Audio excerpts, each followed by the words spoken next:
So this will be a little video on how to remove the passenger seat from a Nissan NV200 and not have airbag lights or seatbelt lights stay on. And I'll also show how to replace the occupancy sensors on the passenger seat and kind of point out a couple other things along the way. So I guess we'll get going here. Okay, so first off, here's the little occupancy seat module thing there. The little black box with all the big chungus of wires going into it. All right, so right here where that arrow is, or was, is the front occupancy sensor, and that one that's already gone now, that's the rear one. You can kind of barely see in there. This one happens to have gold nuts on it, apparently, so I don't know what the reason for that is, but that's great. But yeah, you got to unplug them, obviously. And I didn't bother explaining how to remove the seat. I figure that's pretty straightforward. It's for, I'm pretty sure they're 16 mil or 5/8 head nuts and bolts to take them out, and just 2 connectors. Obviously you got to remove that sliding tray that's under the seat if you still have that. So yeah, I'm assuming you would have gotten that far by now if you're watching this video, so, or interested in doing this yourself.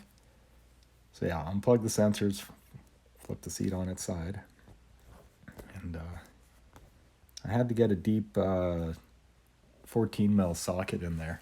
14 or 9/16 is the same as 14. So I was able just to get in there with a 3/8 ratchet, and you can just get on the nut. There's the one stud that sticks out of the top of the sensor. You'll see when it's out what I'm talking about here. Yeah, so right here I'm removing the wiring harness from the seat. You could probably skip this step. If all you want to do is replace the 2 sensors or 1 sensor, whatever you're into there, then you could probably skip this part. I'm removing the wiring harness because this seat is not going back into this vehicle, so I'll explain a little bit more of that later. But yeah, to replace those 2 occupancy sensors, pull the seat track off. You'll see what I mean after this part.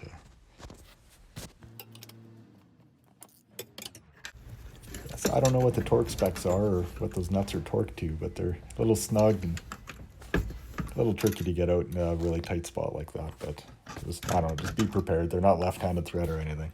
Okay, so there you go. That's the inboard seat track. And you remove those gold nuts, and then, yeah, the sensor comes off, the occupancy sensor.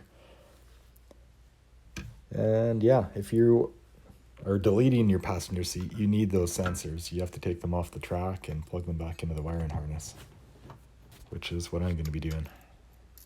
So I'll just try and fast forward or skip through all the boring and pretty straightforward stuff for this one. Okay, so here's the occupancy sensor here. I think both front and rear ones are the same. I don't know that for sure. Obviously you have to figure that out on your own.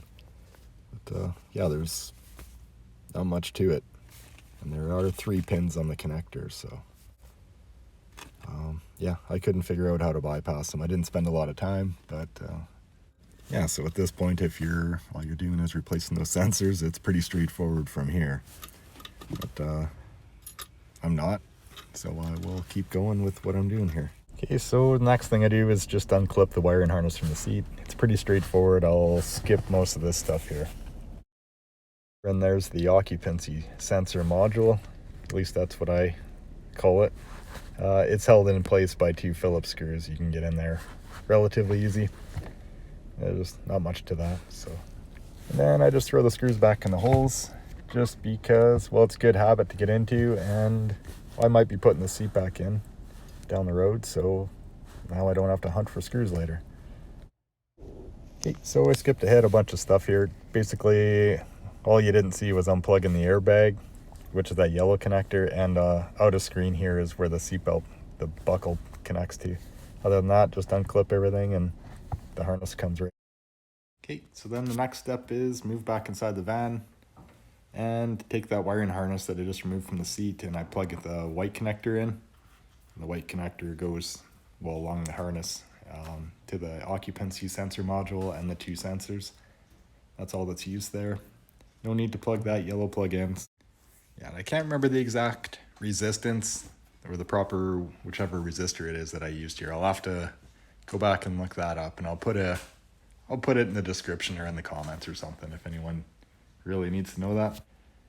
So yeah, the resistor is basically making the computer think that the airbag's plugged in, because when the airbag's plugged in, it puts resistance through the circuit. There's only 2 wires going to an airbag, and the computer checks for resistance there, and now that we have a resistor with the proper resistance, it's the same as an airbag, then it's all happy and no lights should come on.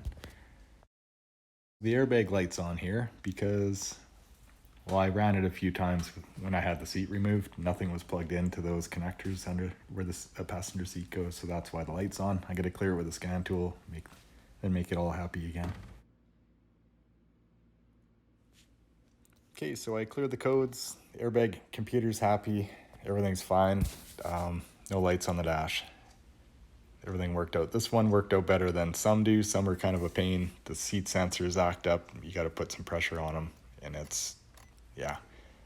doesn't work all this easy all the time. So keep that in mind. This might not work for you. And so there you go. And that's all I got here. So thanks for watching.